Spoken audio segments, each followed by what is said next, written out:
नमस्कार. आपण ज्यावेळेस गुंतवणुकीसाठीचा निर्णय घेतो त्यावेळेस फंडचे वेगवेगळे प्रकार असतात आणि पूर्णपणे आपल्यासाठी एक कोणता फंड चांगला ही एकदम सगळ्यात महत्त्वाचा प्रश्न आहे. मग यामध्ये मित्रांनो एक लार्ज कॅप फंड चांगले आहे का मिड कॅप फंड चांगले, या दोन्हीचं फंडचं आपण पूर्णपणे इन डिटेल कंपॅरिझन करणार आहोत की यामुळे तुम्हाला तुमच्या फंडमध्ये तुम्ही तुमची इन्व्हेस्टमेंट म्युच्युअल फंडमध्ये सुरू करत असताना तुमच्या लक्षात असं येऊन जाईल की चांगल्या पद्धतीचा फंड हा तुमच्यासाठी कोणता आहे. ओके, तर सुरुवातीला आपण ज्यावेळेस बघतो किंवा लार्ज कॅप फंड आणि मिड कॅप फंड ह्या पूर्णपणे एक फंडचं जे काही नाव ठेवलेलं आहे लार्ज कॅप आणि मिड कॅप, हे पूर्णपणे असे फंड लार्ज कॅप फंड म्हणजे जे काही असे फंड असतात की जे पूर्णपणे लार्ज कॅप साईजच्या ज्या काही कंपन्या आहेत की त्या कंपनीमध्ये ते इन्व्हेस्टमेंट करतात.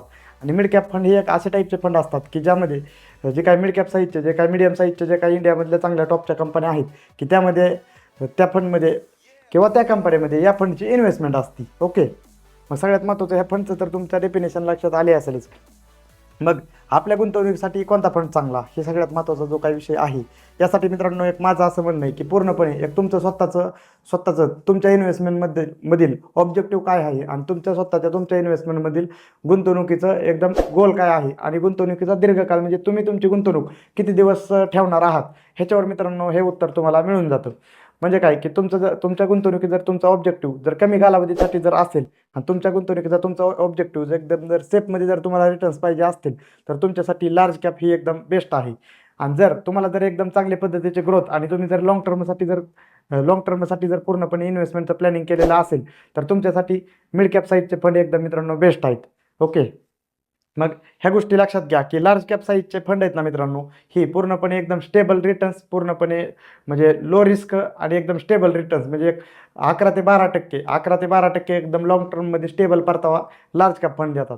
आणि ही जर मिड कॅप साईजचं जर बघायला गेलं तर मिड कॅप साईजचे फंड एकदम 13 ते 16% एकदम म्हणजे लॉंग टर्ममध्ये चांगल्या पद्धतीचे 13 ते 16% हे रिटर्न्स देतात मिड कॅप साईजचे फंड. मग फक्त एक मिड कॅप साईजच्या फंडमध्ये जी काय लार्ज कॅप साईजच्या फंडपेक्षा as compare to large cap volatility जी काय असते ती थोडी जास्त असते. बिकॉज ऑफ पूर्णपणे एक मिडियम साईजच्या कंपन्या असल्यामुळं ती पूर्णपणे एकदम कुठेतरी एक ग्रोथ साईडला असतात आणि त्यांची ग्रोथ चांगल्या पद्धतीची होत असल्यामुळं त्यांचं कुठेतरी जी काही व्हॉलॅटिलिटी जी असते ती मिड कॅप साईजमध्ये जास्त असते. लक्षात आले. मग सुरुवातीला मी असं म्हणतो की तुम्ही तुमची इन्व्हेस्टमेंट सुरू करत असताना एकदम तुम्हाला जर ॲग्रेसिव्ह ग्रो व्हायचं असेल, थोडं रिस्क घेऊन ॲग्रेसिव्ह ग्रो व्हायचं असेल तर तुम्ही मिड कॅप फंडच्या माध्यमातून जावा आणि तुम्हाला जर एकदम चांगले सेफली आणि एक स्टेबल रिटर्न जर पाहिजे असतील तर तुम्ही लार्ज कॅप साईजच्या कंपनीमधून जाऊ शकता. मग लार्ज कॅप फंड आणि मिड कॅप फंड ह्यामध्ये पूर्णपणे जर तुम्ही एकदम ह्यामध्ये जर कन्फ्युजन जर तुमचं पूर्णपणे क्लिअर झालेलं